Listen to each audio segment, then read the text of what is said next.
We are exploring composition this week. This exercise took me back to working in design and learning how to lay out a newspaper when I was at college. I had a really cool teacher who I'll never forget how he taught us to kind of remember how to design a page. And it's easy to remember because you just have to remember the word crap.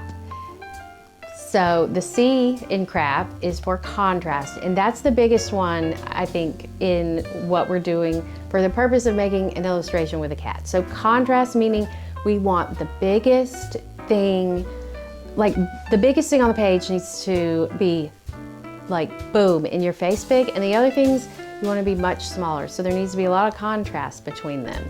And I also remember the lady I worked with at the animal shelter when I was on the marketing team. She would always ask me when we were looking at my designs, show me the dominant element. She had this cool accent from New Jersey. Where's the dominant element? And I'll never forget that. So you always want to think about the dominant element and the thing that where you want the viewer's eye to go first. That's the most important thing, the thing that catches their eye. So the R in contrast, repetition. You want to repeat some of the same colors throughout your page, throughout your design, your composition. It needs to have some of the repeating marks, just so there's that continuity.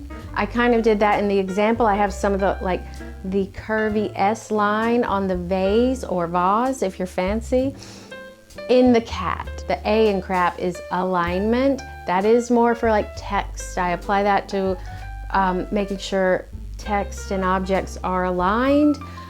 In this instance, I would think about alignment as how are we, do we want that in our art? Because I think art, you want to create a little bit of tension instead of having things, blocky. So think about the alignment and how your objects are aligned on your page.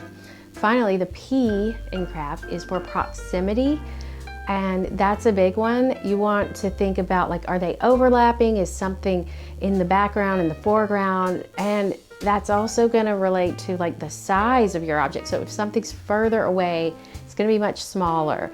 And yeah, like if it's close enough to like overlap, it's just all things just to think about when you're planning your composition before you go in and